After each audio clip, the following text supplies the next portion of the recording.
Si Alan ay isang 30 taong gulang na hardcore gamer na hindi nakakita ng sikat ng araw sa loob ng ilang linggo sa puntong ito, pero sino ang makakapagsabi sa kanya na mali?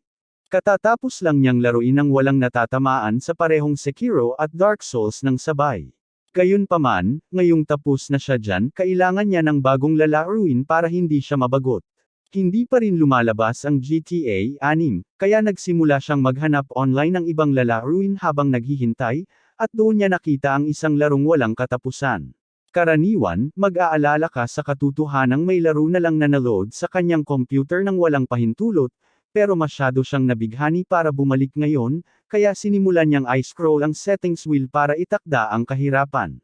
Gusto niyang maging kasing traumatizing ng posible ang kanyang karanasan sa paglalaro.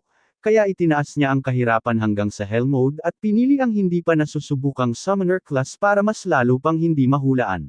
Pagkatapos ay tinanggap niya ang lahat ng mga termino at kondisyon ng walang pag-aalinlangan, ngunit lumalabas na mayroong isang sagnay doon tungkol sa pagdadala kay Alan sa ibang mundo, kaya ang susunod na alam niya, siya ay isang bagong silang na sanggol sa kanayunan. Ganito ang paglipas ng isang taon, at hindi naman pala kasing sama ng akala ni Alan ang pagiging sanggol.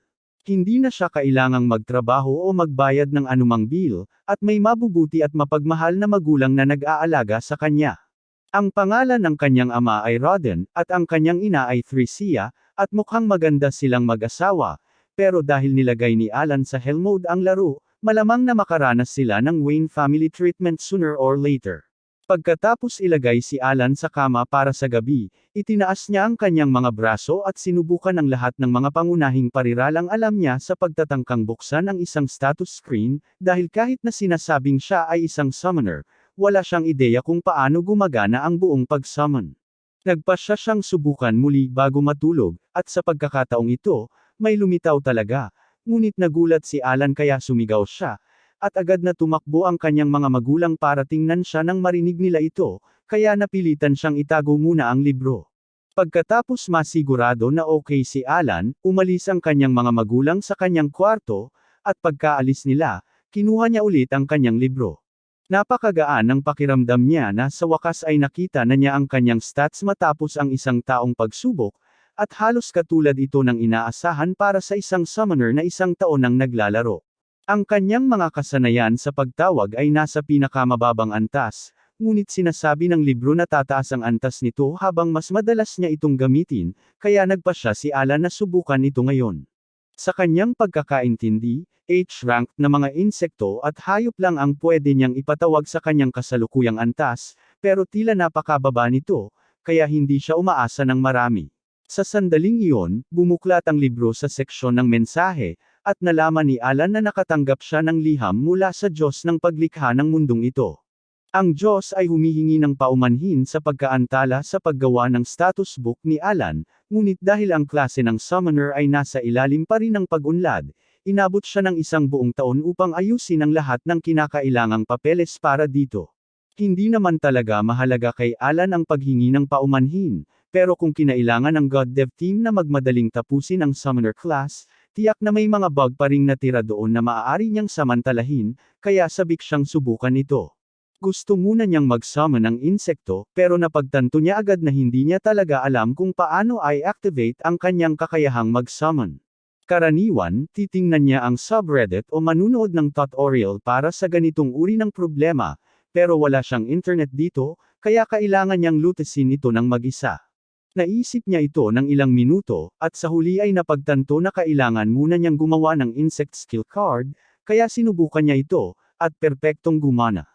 Ngayon ay sa wakas ay maaari na niyang tawagin ang kanyang insekto, ngunit bago pa niya magawa iyon, muling dumating ang kanyang ina upang tingnan siya, kaya napilitan si Alan na magkunwaring natutulog muli. Kinabukasan, pagkatapos abala ang kanyang mga magulang sa kanilang pang-araw-araw na gawain, binuksan ni Alan ang kanyang grimoire at sa wakas ay tinawag ang kulisap. Napuno ng napakaraming maliwanag na ilaw ang silid, at sa una, namangha si Alan sa ganda nito, pero pagkatapos ay may isang higanteng kulisap na lumipad sa mukha niya at nagulat siya. Sa kalaunan, natanto niya na ito ang kulisap na kanyang tinawag, kaya sinubukan niyang bigyan ito ng mga tagubilin, ngunit lumabas na kahit na ito ay isang tinawag, kulisap pa rin ang talino nito, kaya hindi nito maintindihan ang kahit isang salitang sinasabi niya. Sa magandang balita, nalaman ni Alan na ang pagtawag sa kulisap ay nagbigay sa kanya ng dagdag sa kanyang mga estatistika ng liksi at tibay, at talagang masaya siya tungkol doon. Ngunit ang lahat ng pagdiriwang na ito ay nakatawag ng pansin ng kanyang ina, at nang makita niya ang higanteng kulisap sa sahig, agad niya itong pinisil. Sa mga susunod na araw, pinag-aaralan ni Alan ang kakayahang magtawag ng mga insekto, ngunit pagod na siya doon, kaya nagpasya siyang subukan naman ang susunod na hayop na tatawagan. Tumawag siya ng daga, at muli, ipinadala ito ng libro ng diretso sa mukha niya, pero inaasahan na ito ni Alan sa pagkakataong ito, kaya hindi na siya gaanong nagulat. Ang daga ay may sariling hanay ng mga buff, ngunit medyo bobo pa rin ito, kaya hindi talaga makipag-usap si Alan dito. Gayunpaman, isa sa mga kakayahan nito ay tinatawag na scurry, at tuwing sinasabi ni Alan sa daga na gamitin ito, ginagawa niya ito ng walang palya.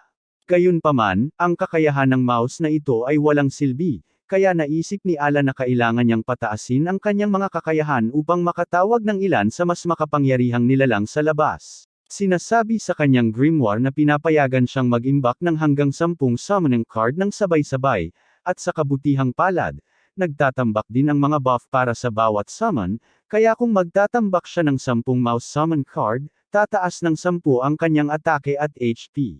Ginagawa na siyang mas malakas kaysa sa anumang karaniwang sanggol, pero kailangan niyang hasin pa ang kanyang mga kasanayan kung gusto niyang maging talagang napakalakas. Karaniwan, hindi naman mahirap gawin ito, pero tandaan mo ba kung paano pinili ni Alan ang Hell Mode dahil sa tingin niya ay masaya ang kahirapan?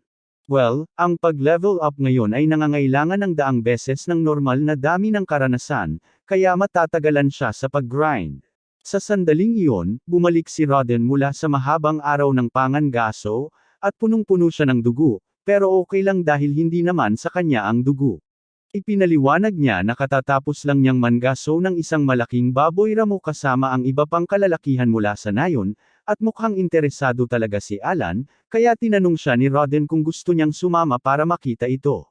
Si Alan ay nasa sabik na sumang-ayon, kaya binuhat siya ni Rodden sa leeg nito at sinimulang dalhin patungo sa lugar kung saan papatayin ang biktima.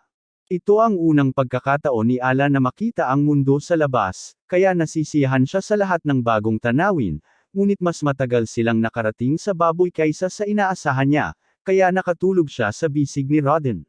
Pagkarating nila sa lugar kung saan pinatay ang baboy, ginaising ni Rodden si Alan para ipakita sa kanya ang baboy, at nagulat si Alan dahil napakalaki nito, at hindi ko nga alam kung paano nagawang patayin ni Rodden ito sa simula pa lang.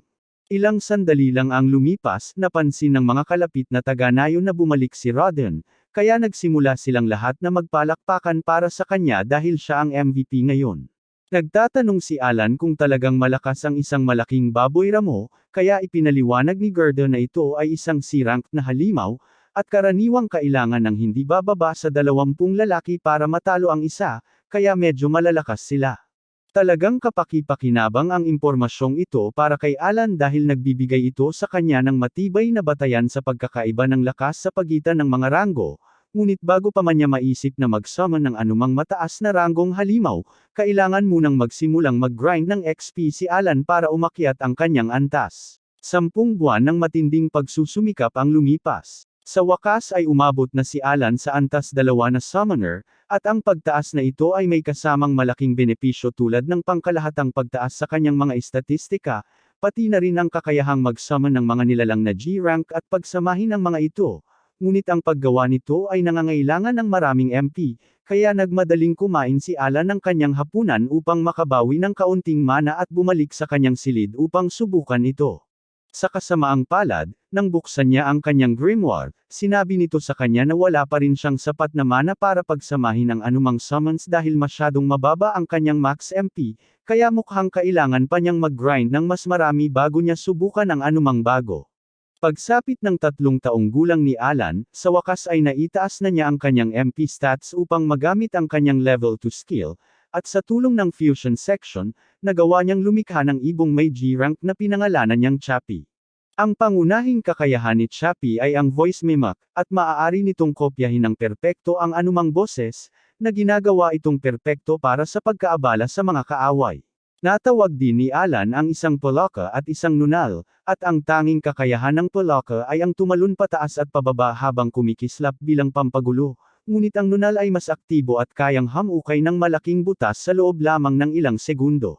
Mas kapaki-pakinabang ang mga kasanayan ng mga halimaw sa G-rank kaysa sa mga H-rank, kaya sa wakas ay nagsisimula ng ma-enjoy ni Alan ang karanasan sa paglalaro sa mundong ito, ngunit matagal pa bago siya maging sapat na malakas para talagang makipaglaban sa anumang bagay.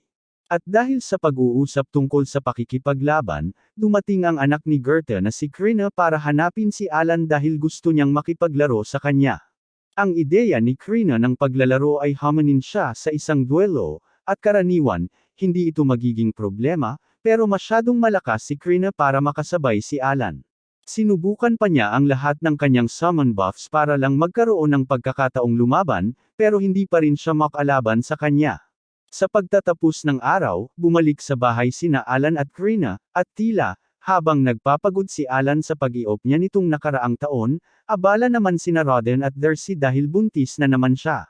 Dahil hindi na masyadong makagawa ng pisikal na trabaho ang kanyang ina, nagboluntaryo si Alan na tumulong sa pag-aani para mapagaan ang buhay ni Rodden. Sigurado siyang kaya niya dahil sa lahat ng kanyang buffs, halos lakas at tibay na siya ng isang adulto ngayon, pero hindi sa tingin ni Darcy at Rodden patas na pagtrabahuhin ang kanilang anak, kaya sinabi nila sa kanya na manatili na lang sa paggawa ng mga simpleng gawaing bahay at paglalaro kasama si Krina. Pinapaalalahanan siya ni Rodden na sa paglipas ng panahon ay magiging matanda siya at kailangan ng magtrabaho, kaya dapat niyang sulitin ang kanyang oras bilang bata habang hindi pa siya kailangang magtrabaho. Medyo nagalit si Alan nang tanggihan siya noong una, pero pagkatapos ay naisip niya na napakahirap ng trabaho sa bukid, at walang ama ang gugustuhing pilitin ang kanilang 3 taong gulang na anak na gawin ang ganitong uri ng trabaho, kaya pumayag na lang siya na huwag nang ipilit. Natutuwa si Rodden na naiintindihan ni Alan, ngunit habang nagpapatuloy sila sa hapunan, naaalala ni Darcy na nakita niya si Alan sa likod bahay na nagtatapon ng bato sa puno kanina, kaya tinanong niya ito kung ano ang tungkol doon. Sabi ni Alan, nag-e-ensayo lang siya para sa pagtatanggol sa sarili sakaling atakihin ng halimaw ang kanilang bahay, pero ang totoo, sinusubukan niyang tingnan kung matututo siya ng ibang kasanayan bukod sa pagtawag sa pamamagitan ng paulit-ulit na paggawa ng isang aksyon, pero hindi siya nagkaroon ng gaanong swerte doon. Nasisiyahan si Rodden sa etika sa trabaho ni Alan at sinabing hindi na siya makapaghintay sa seremonya ng pagtatasa nito. Hindi pa naririnig ni Alan ang tungkol sa seremonya ng pagtatasa, kaya tinanong niya si Rodden kung ano ito. Sinabi sa kanya na kapag 5 taong gulang ka na, tatasahin ka upang malaman kung anong mga talento ang mayroon ka, at kung maswerteng makatanggap si Alan ng malakas na talento, baka yumaman siya at maging matagumpay sa hinaharap. Dumating ang taglamig, at nagpasya si Alan na magtawag ng isang kulisap sa labas ng nyebe upang makita kung gaano katagal ito mabubuhay, at tumagal ito ng buong araw sa labas, kaya medyo nasiyahan siya. Gayunpaman, mabilis na nawala ang kasiyahang iyon nang lumabas si Krena at muling hiniling sa kanya na makipaglaban. Hindi nakakagulat na natalo si Alan, pero habang abala siya sa laban niya kay Krena, nakalimutan niya ang ipinatawag niyang kulisap, at ito ay gumapang sa binti ni Darcia, na nagulat ng husto kaya siya natamba.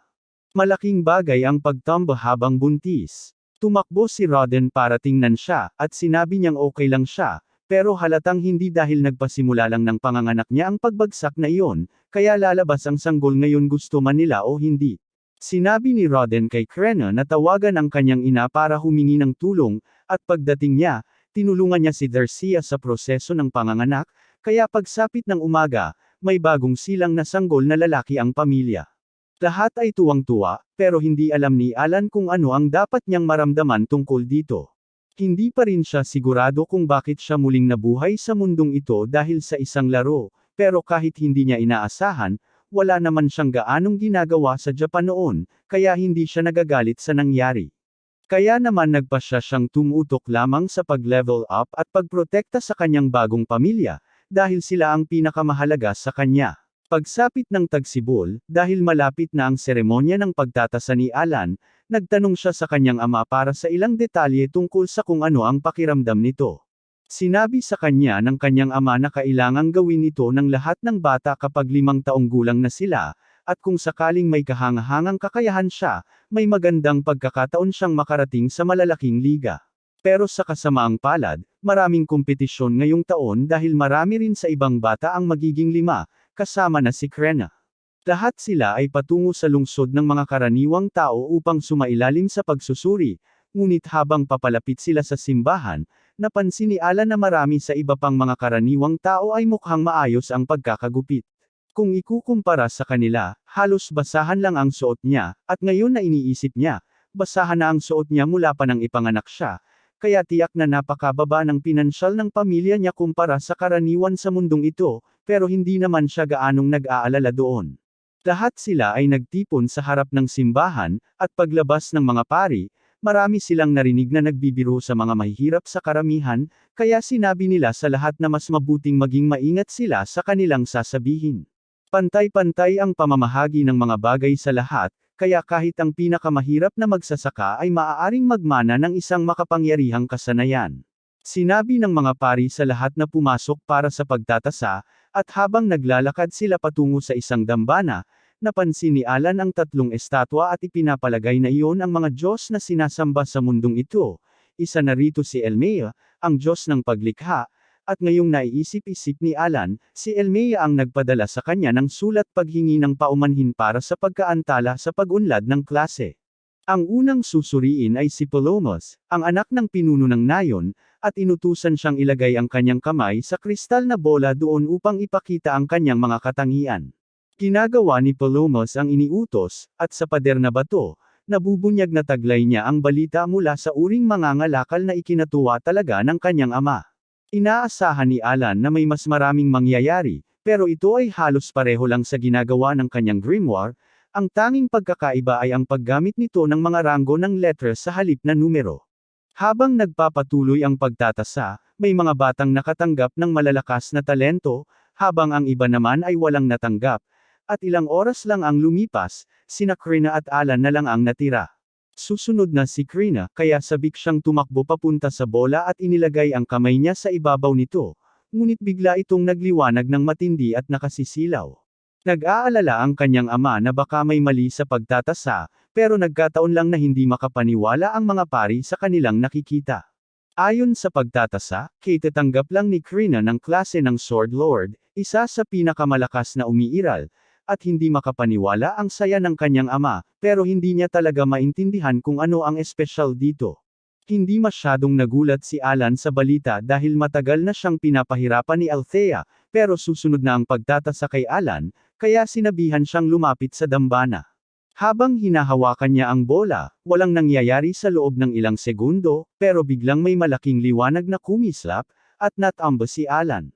Dali-daling lumapit si Rodden para tingnan siya, at pagkatapos masigurado na okay lang si Alan, lumapit siya sa pari at tinanong kung ano ang talento ni Alan dahil hindi siya marunong magbasa. Inaasahan niya ang isang napakagandang bagay dahil malakas ang reaksyon ng kristal, ngunit sa kanyang pagkabigla, sinabi ng pari sa kanya na si Alan ay ganap na walang talento. Hindi makapaniwala si Alan sa naririnig niya dahil alam niya na may talento siya, pero nang tingnan niya ang board, napagtanto niyang lahat ng stats niya ay i-rank sa lahat ng aspeto, at sinisi niya si Elmea dahil sa paggawa ng masamang trabaho sa pag-code ng Summoner class. Sa sandaling iyon, niyakap ni Rodden si Alan mula sa likod para aliwin ito dahil hindi niya gustong masaktan si Alan sa pagiging walang talento. Sabay-sabay silang umuwi, at normal ang pagtrato sa kanya ng lahat sa kabila ng pagbubunyag na wala siyang klase, at pinahahalagahan ni Alan kung gaano siya kamahal ng kanyang pamilya, pero alam niyang hindi naman talaga siya walang talento. Magagamit pa rin niya ng maayos ang kanyang grimoire, kaya ipinapalagay niya na ang kanyang E-rank na stats ay dahil naglalaro siya sa Hell Mode. Lahat ng ibang bata ay kasing edad niya, at medyo pare-pareho ang lakas, kaya ang kanilang ranggo ay tiyak na sumasalamin sa kung gaano sila lalago sa hinaharap habang nagal level up. Kaya dahil nangangailangan si Alan ng daang beses ng karaniwang halaga ng XP para mag-level up, lahat ng kanyang stats ay stock sa E-rank, kahit na medyo malakas naman ang kanyang tunay na katangian. Karamihan sa mga tao ay maiinis sa ganitong uri ng pagkaantala, pero si Alan ay hindi lang basta-bastang casual na naglalaro para lang magsaya. Buhay siya para sa nakakapagod na gawain, pero hindi niya maiwasang mag-alala na may mali sa kanyang klase ng summoner dahil sa ilalim ng kanyang pagtatasa, nakita niya ang isang nakakalitong error code na lumitaw, kaya magpapadala siya ng maraming reklamo sa mga developer tungkol dito. Kinabukasan, lumabas si Alan kasama ang kanyang pamilya para bisitahin ang pamilya ni Krena, ngunit napansin niya na medyo kakaiba ang kilos ng kanyang ama nitong mga nakaraang araw. Sa bahay ni Krena, malapit na silang magdiwang sa pagkilala kay Krena bilang Sword Lord, pero si Rodden ay nakasimangot pa rin, at sinabi ni Gerda na tumatanggi siyang magdiwang kasama niya hanggat hindi siya bumabalik sa normal. Sa una, nagtataka si Alan kung nagseselos si Rodden kay Krena at sa pamilya nito, pero alam niyang hindi ganoon kababaw ang kanyang ama, kaya may ibang nangyayari dito. Nagpatuloy silang nagtatalo sa loob ng ilang segundo hanggang sa ibunyag ni Gerda na binanggit ni Rodden ang pagputol ng ugnayan sa pagitan ng kanilang mga pamilya bago sila magkasamang umupo.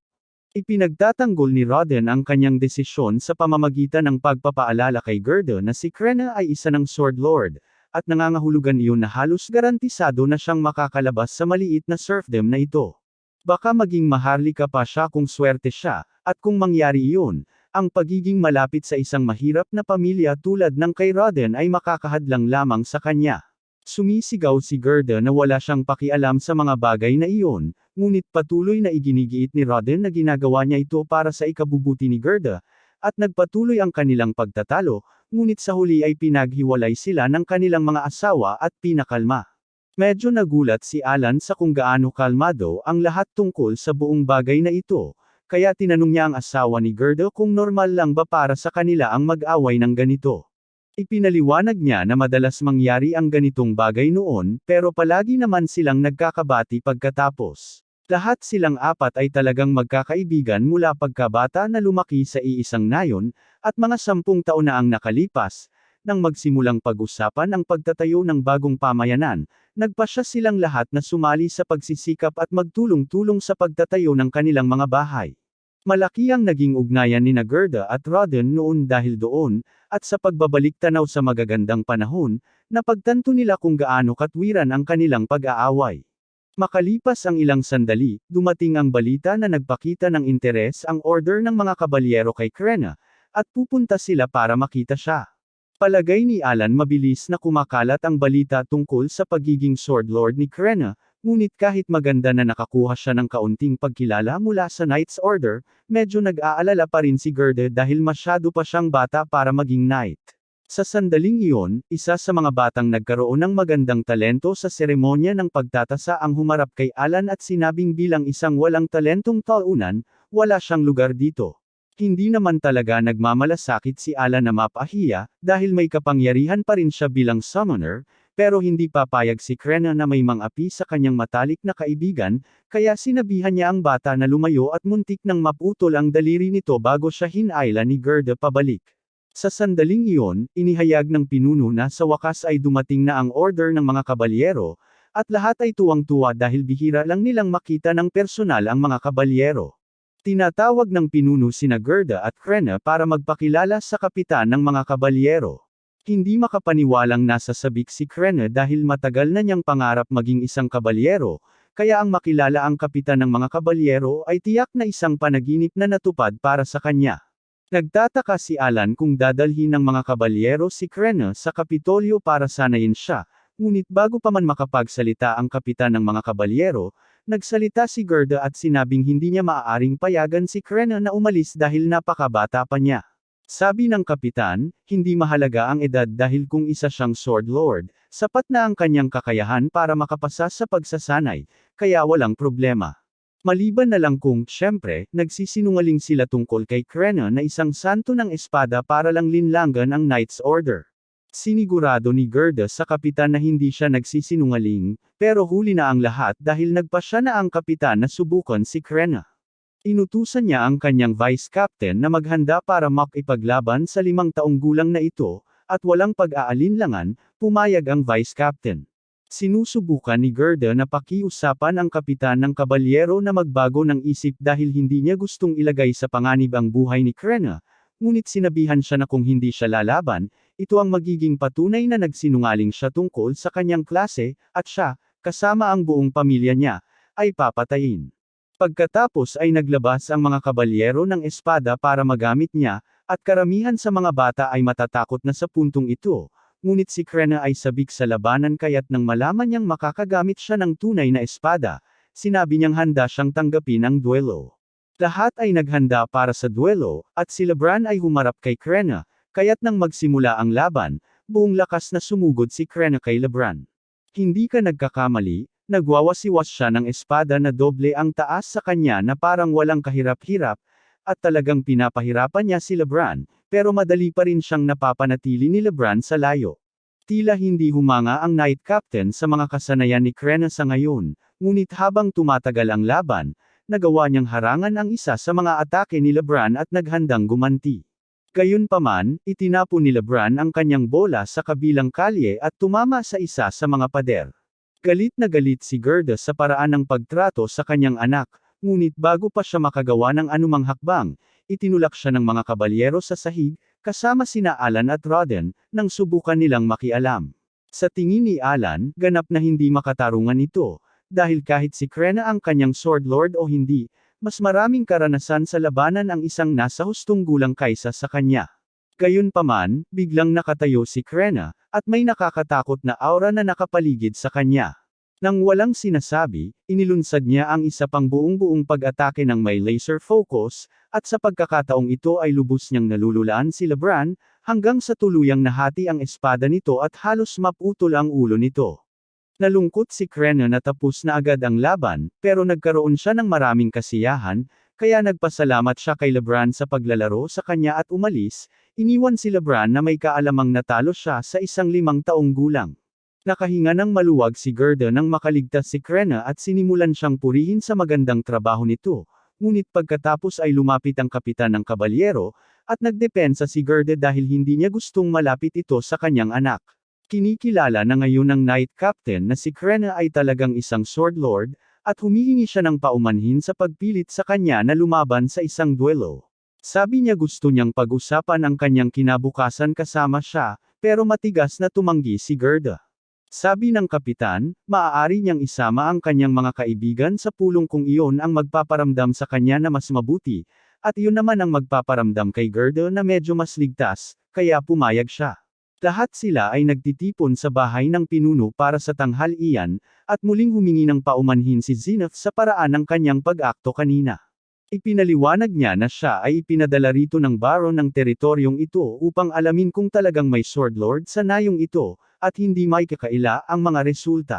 Binanggit ni Zenith na 3 taon na ang nakalipas, may isang santo ng espada na isinilang sa pamilya ng account, ngunit ito ay kakaiba para kay Alan dahil alam niyang sigurado na ang mga santo ng espada ay maaari lamang isilang mula sa mababang katayuan sa lipunan ayon sa disenyo ng laro, kaya't malamang na peke ang isang iyon. Ang nasabing Panginoon ng Espada ay nagpatuloy sa paglilingkod sa pamilya ng hari, ngunit hindi nakamit ang mga inaasahan doon, at nang muling suriin, natuklasan na isa lamang pala siyang ordinaryong mandirigma ng espada na nagpapanggap na Panginoon ng Espada.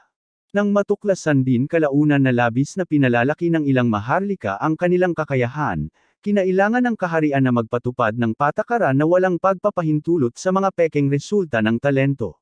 Gayunpaman, tunay pa rin siyang nagsisisi sa pagpaparaan kay Krena sa napakahirap na pagsubok na yon. Sinabi niya kay Gerda na hindi na niya kailangang mag-alala na aagawin nila sa kanya si Krena dahil hindi nila gagawin yon. Gusto nilang ipagpatuloy niya ang kanyang pagsasanay sa bahay, at kapag nag-12 na siya, kung gusto niya, maaari siyang pumasok sa akademya para maging kabalyero. Pagkalipas ng 2 taong pagsasanay, sa wakas ay na-unlock ni Alan ang antas 3 ng kanyang grimoire, at talagang nasasabik siya tungkol dito. Ang pagtaas ng antas ay nagbigay sa kanya ng pinahusay na kasanayan, na nangangahulugang maaari na niyang palakasin ang kanyang mga sinuman, at maaari na rin siyang magkaroon ng 30 F rank ng sabay-sabay, kaya naman ang mga buff na maaari niyang pagsamasamahin ay magiging kamangha-mangha. Plano niyang subukan ito mamaya, pero sa ngayon, kailangan na siyang bumalik sa loob para sa hapunan.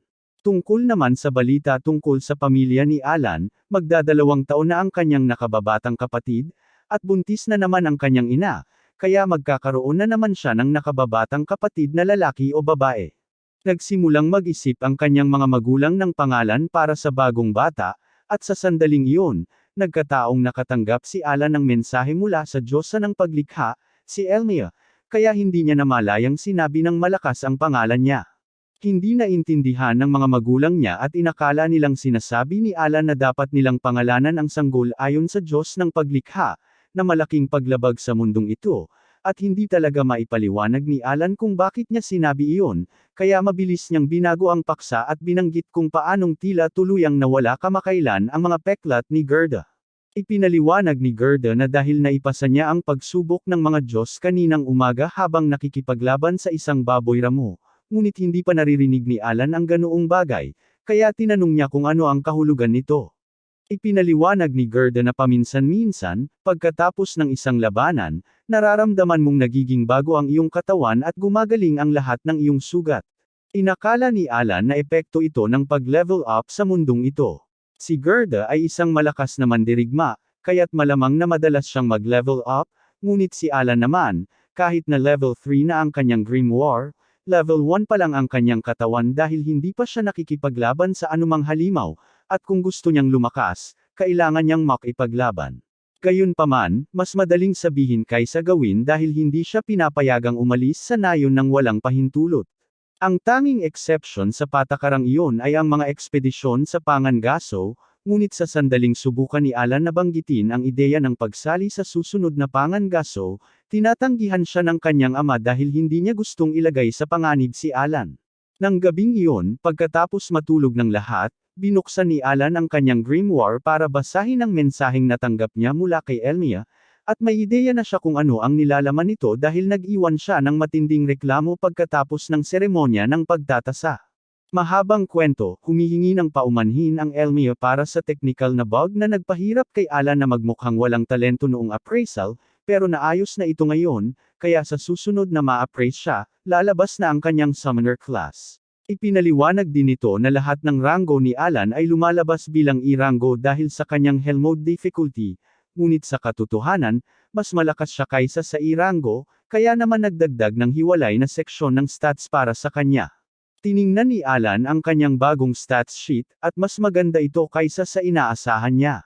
Marami siyang S at A rank na stats na halos pareho lang sa nakuha ni Krennic, kaya nasiyahan siya sa resulta ng lahat ng kanyang pagsisikap. Ngayong tapos na siya dyan, nagpasya siyang simulan ang pag-eksperimento sa kanyang mga bagong kakayahan, at ang unang bagay na gusto niyang subukan ay ang enhanced skill, kaya naman nag-summon siya ng Grasshopper card at ginamit ang kakayahan. Ang epekto ng pagpapalakas ng kasanayan ay direktang nakakaapekto sa mga istatistika ng Grasshopper, ngunit hindi nito naaapektuhan ang mga buff na ibinigay kay Alan bilang resulta. Nagpasya siyang ipatawag ang Grasshopper para makita ng personal kung ano ang hitsura ng isang pinalakas na patawag, at nang lumitaw ito, nagliwanag ito ng ilang segundo upang ipahiwatig na pinalakas ito. Bukod pa riyan, wala nang masyadong nagbago, pero bago pa man masubukan ni Alan ang iba pang bagay, biglang pumasok ang kanyang ina para tingnan siya, at nang makita niya ang Grasshopper, nagulat siya at pinisil ito. Kinabukasan, naghanda si Gerda para mangaso, at habang wala siya, pumunta si Alan sa likod bahay para mag-eksperimento pa ng kaunti sa kanyang grimoire. Sinubukan niya ang iba't ibang kombinasyon sa pagtatangkang makakuha ng bagong summon, pero sa ngayon, walang tila gumagana, at naubos na ang huli niyang pares ng magagandang baraha. Sa kabutihang palad, sa pagkakataong ito, matagumpay ang pagsasanib, at nakatanggap siya ng bagong baraha, ngunit hindi siya sigurado kung magiging kapaki-pakinabang ito, dahil ang paglalarawan nito ay nagsasabing damo. Sa magandang panig, mukhang nagbibigay sa kanya ng MP buff ang pagtawag sa damo, kaya magagamit niya ito para madagdagan ang bilang ng mga tawag na magagawa niya sa buong araw. Pagkatapos ay tinawag niya ang grass card para malaman kung ano ang itsura nito, at isang nilalang na mansanas ang lumabas, na lalong nagpalito sa kanya kaysa dati. Walang kakayahan sa labanan ang mansanas, pero mayroon itong kakayahang tinatawag na aroma, kaya hiniling ni Alan na ipakita ito, at bigla itong lumubog sa lupa bago tumubo ang tangkay. Ang tangkay ay talagang may kahangahangang aroma, ngunit sa sandaling iyon, dumating muli ang nanay ni Alan para tingnan siya, at sinubukan niyang itago ang mansanas, ngunit tila hindi ito nakikinig, kaya nakita ng nanay ang tangkay. Sa kabutihang palad, sa tingin niya ay ordinaryong tangkay lang ito kaya hindi siya nagdududa, pero kailangan pa rin ni Alan na magsagawa ng maraming pagsusuri sa bagay na ito para malaman kung paano ito gumagana. Mamaya sa araw, nag-eensayo si Alan kasama si Krena gaya ng dati, at kahit may dagdag na lakas mula sa pagtaas ng kanyang antas, wala pa rin siyang kalaban sa lakas nito. Gayunpaman, napansin ni Krena na mas lumakas si Alan. Nagulat siya nang marinig iyon, kaya tiningnan niya ang kanyang mga istatistika at napagtanto na ang kanyang istatistika sa pagiging dalubhasa sa espada ay nasa antas 3 na salamat sa lahat ng pagsasanay na ginagawa niya kay Krena, at talagang masaya siya na bumubuti ang kanyang kasanayan. Ngayong naiisip niya, nakakuha rin siya kamakailan ng summon ng aso na may atake sa kagat, at gusto niyang subukan ito, pero sa tingin niya ay hindi patas kung gagamitin niya ito kay Krena. Pagkatapos noon, ginugol ni Alan ang natitirang bahagi ng araw sa pagbato ng mga bato sa puno sa likod bahay sa pag-asang magkaroon ng bagong kasanayan o kung ano paman, ngunit hindi naman ito nagiging maayos sa ngayon, kaya naman nagsisimula na siyang makaramdam na malaking pag-aaksaya ng oras ito. Wala rin siyang pagkakataon na magkaroon ng ibang pagsasanay dahil karamihan sa oras ay kailangan niyang bantayan ang kanyang kapatid. Sinabi ni Mash kay Alan na naiinip na siya sa pagbato ng bato sa puno, kaya humingi ng paumanhin si Alan at sinabing maaari silang gumawa ng ibang bagay pagkatapos niyang makumpleto ang ilang karagdagang reps. Habang naghahanda si Alan para sa kanyang huling paghagis, biglang napansin ni Mash ang isang grupo ng mga panda na tumutubo sa tabi ng bahay, at namangha siya dahil hindi niya naaalala na nakita niya ang mga ito doon kahapon.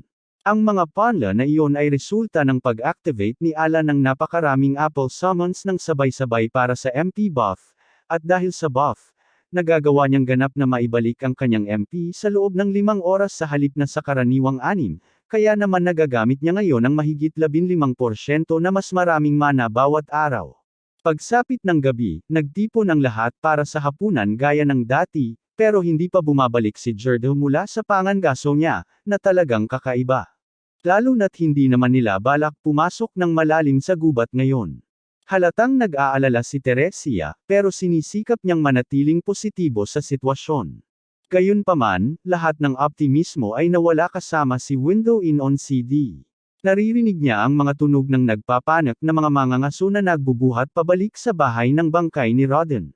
Tila nasugatan si Rodden sa pangangaso ngayong araw, at sa pagtingin pa lang sa kanya, malinaw na maswerte siyang buhay pa. Tinamaan siya ng isa sa mga pangil ng baboy ramo sa tiyan, at kahit nagawa ng ibang mangangaso na cauterize ang sugat para manatili siyang buhay, malapit pa rin siya sa kamatayan. Ang tanging dahilan kung bakit siya nakatagal ng ganito katagal ay dahil sa halamang gamot na ibinigay nila sa kanya habang papunta rito. Nagulat si Teresia nang marinig ito dahil talagang mahal ang gamot na pampagaling, at hindi niya maintindihan kung paano sila nakakuha ng ilan. Kaya ipinaliwanag ni Jordan na nang humingi ng paumanhin ang kapitan ng gabi sa paraan ng pagtrato niya sa kanila, bahagi ng paghingi ng paumanhin ay isang bag ng mga gintong barya, na ginamit nila para bilhin ang mga damo, ngunit hindi ito sapat para ganap na gumaling si Rodden. Nagsimulang sumigaw ang iba pang mga mangangaso tungkol sa kung paanong ang buong bagay na ito ay kasalanan ng mga karaniwang tao, ngunit ang lahat ng ingay ay nakagising, nakagulo, at nagpasimula siyang umiyak. Kaya binalik siya ni Alan sa kama, at nagpa siya ang iba pang mangangaso na umalis, upang bigyan ng kapayapaan at katahimikan ang pamilya sa ngayon. Kapag kalmado na ang lahat, tinanong ni Alan kung ano ang nangyari, at kung talagang isang karaniwang tao ang may kasalanan sa lahat ng ito. Ipinaliwanag ni Jordan na ilang araw na ang nakalipas, sila ni Rodden ay tinawag ng pinuno ng nayon at sinabihan na dapat nilang payagan ang mga karaniwang tao na sumali sa kanila sa kanilang susunod na pangangaso. Ang karne ng baboy ramo ay isang mahalagang kalakal, at bagaman karamihan ito ay napupunta sa baron, ang natitira ay pinaghahati-hatian ng mga taong kasangkot sa pangangaso. Minsan ipinagpapalit nila ito sa ibang kalakal, pero bukod doon, mahirap makakuha ng maayos na karne ng bangka maliban kung ikaw mismo ang mangangaso nito. Sa kabila nito, walang karaniwang mamamayan ang nagboluntaryong sumali sa mga pangangaso, at ito ay dahil napakadelikadong gawain ito. May mga nasasawi bawat taon, at mas marami pang nasusugatan, kaya karaniwan ang iniiwasan ng mga karaniwang tao na makisali, Ngunit dahil kamakailan lang sumikat si Rodden bilang isang maalamat na mangangaso, maraming karaniwang tao ang nagkaroon ng impresyon na hanggat nandyan si Rodden, siya na lang ang bahala sa pagharap sa mga ligaw na baboy habang sila naman ang mag-aani ng mga benepisyo pagkatapos, kaya hiniling nila sa pinuno na isama sila sa mga pangangaso. Tutul sina Rodden at Gerda sa ideya, pero hindi nila matanggihan ang utos ng pinuno, kaya napilitan silang payagan ang mga karaniwang tao na sumali, at naging masama nga ang resulta gaya ng inaasahan nila.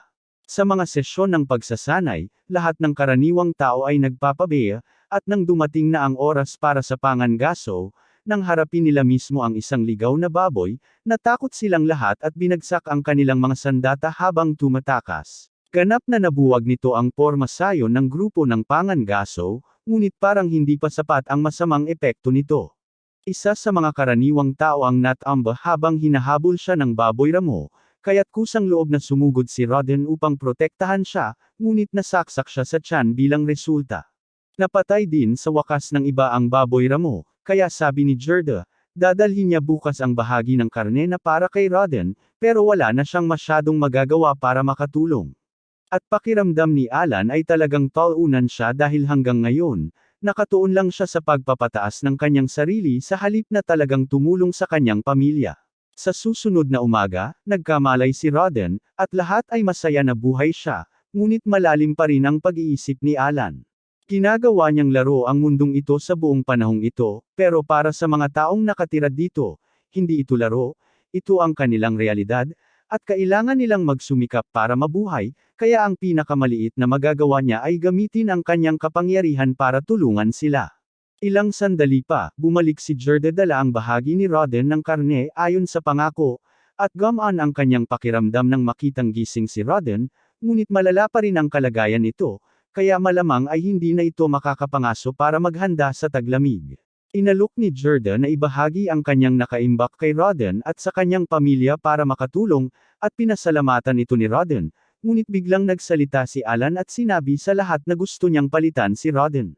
Alam nilang lahat na seryoso siya tungkol dito, kaya walang pagtutol, at mamaya ng umagang iyon, nagsimula siyang magtrabaho sa pamamagitan ng pagkuha ng tubig mula sa balon. Binalaan siya ng ibang kalalakihan doon na huwag masyadong magpakapagod dahil mahihirapan ang isang bata sa dami ng tubig na iyon, ngunit madaling nagawang dalhin ni Alan ito pauwi.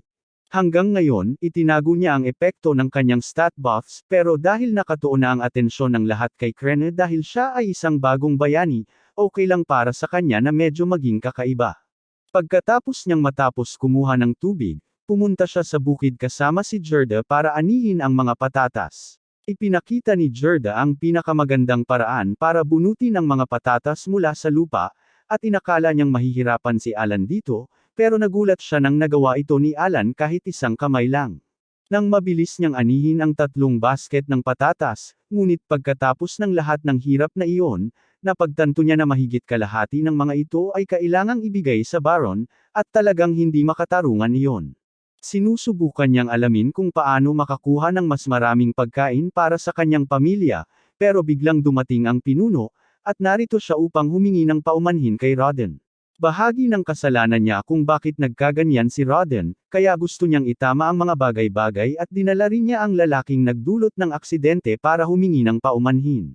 Mukhang hindi naman masamang tao ang lalaking iyon, natakot lang siya noon kaya hindi siya makapag-isip ng maayos at buong-buo niyang tinatanggap ang responsibilidad sa sitwasyon. Hindi naman talaga galit si Rodden sa kanya, pero sinabihan niya ang lalaki na maging mas maingat sa susunod, at nangako ito na hindi na muli gagawa ng parehong pagkakamali. Mamaya, pumunta si Alan sa mga bukid at nilinis ang malawak na lugar dahil may naisip siya.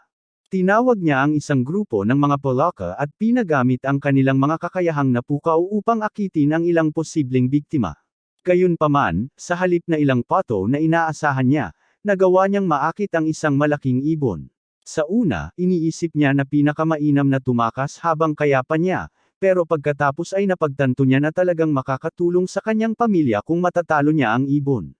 Bukod pa rito, marami siyang stats boosts, kaya sa tingin niya sapat na siyang lakas para harapin ito at nagpasya siyang umatake.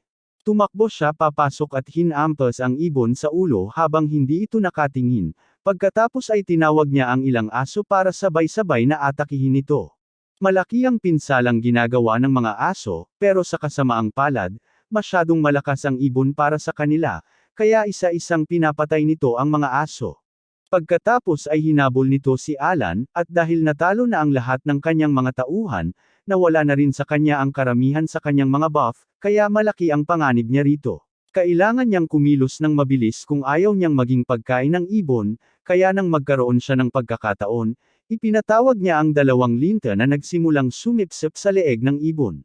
Hindi pa talaga sila nasubukan ni Alan noon, ngunit buti na lang, gaya ng inaasahan, tila mayroon silang kakayahang mag-alis ng enerhiya, kaya nilang pahinain ang ibon ng sapat para magkaroon siya ng pagkakataon.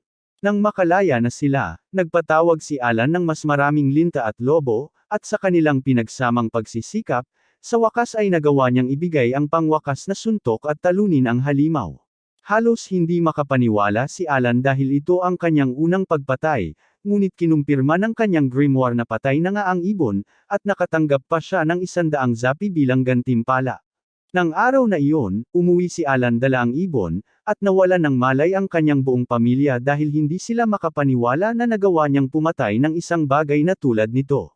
Sinabi sa kanila ni Alan na nagkataon lang na nahuli niya ito nang hindi nagbabantay habang ito ay abala, na halos totoo, ngunit hindi niya binanggit ang bahagi tungkol sa kanyang pagpapatawag.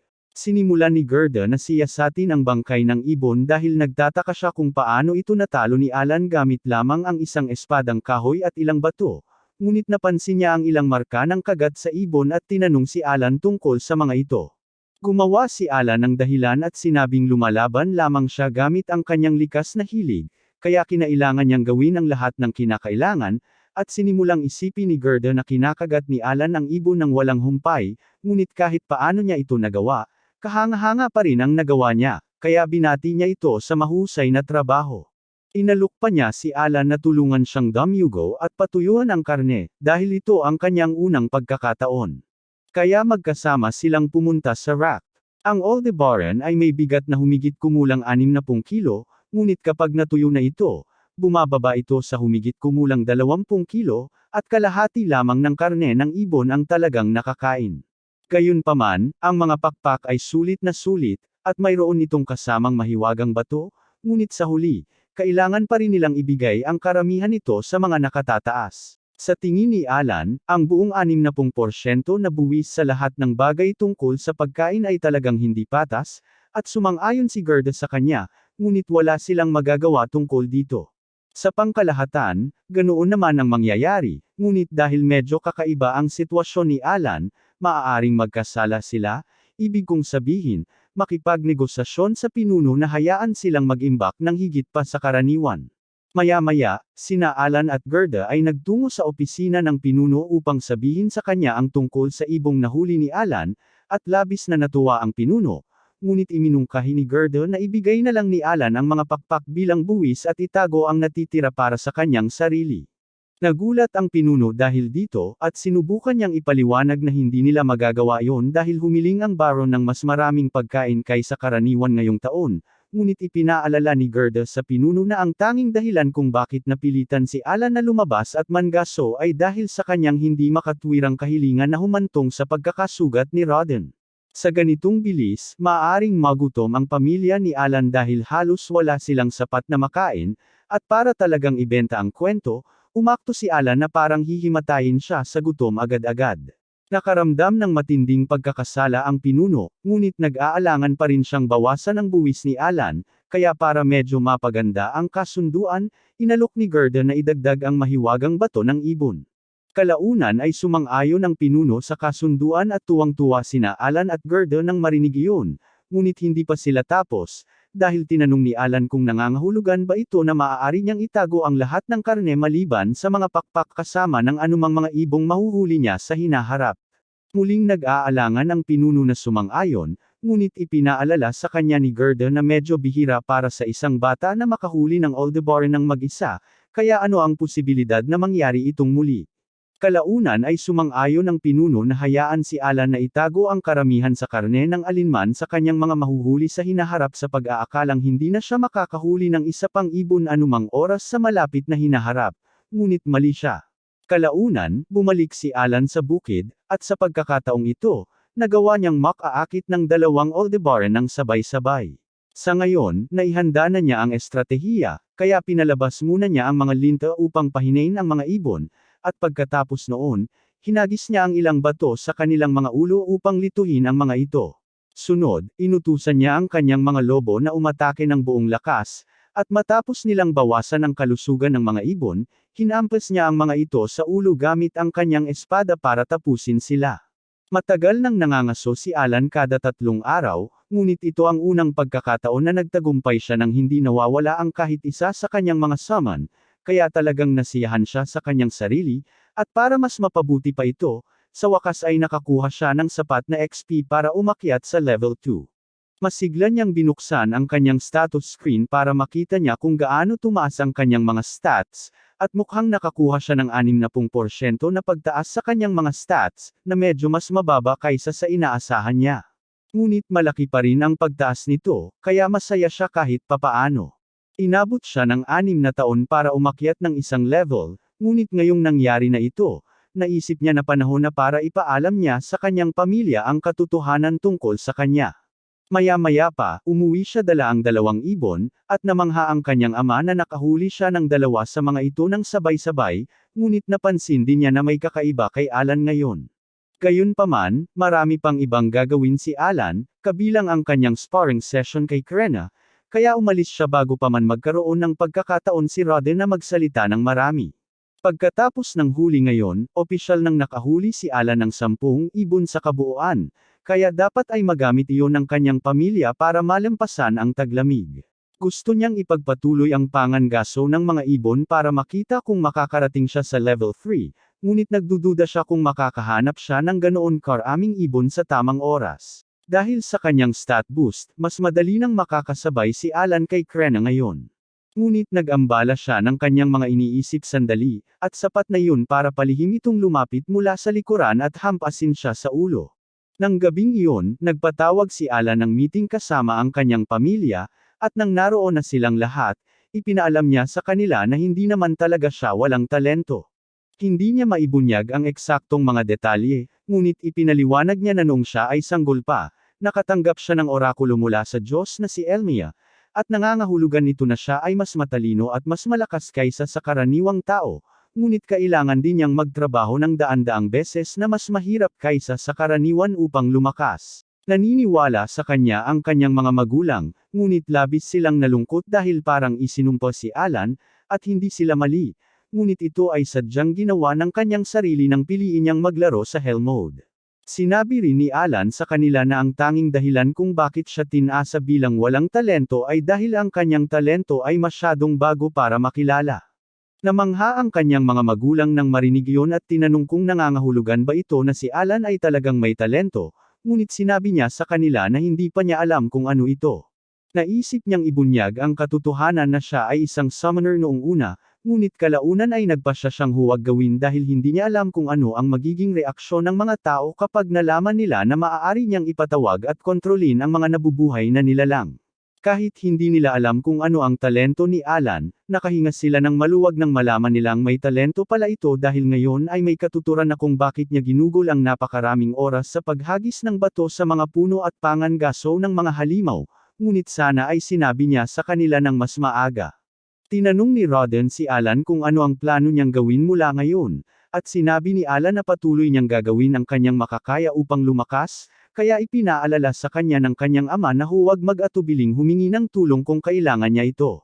Ngunit pansamantala, marahil ay hindi niya dapat banggitin ito sa iba dahil magiging napakasama kung mapagkakamalan siyang isang huwad na propeta, bagaman marahil ay ayos lang nakausapin si Gerda tungkol dito dahil hindi naman siya isang snitch at talagang gustong ipagmalaki ni Roden sa kanya kung gaano kagaling si Alan.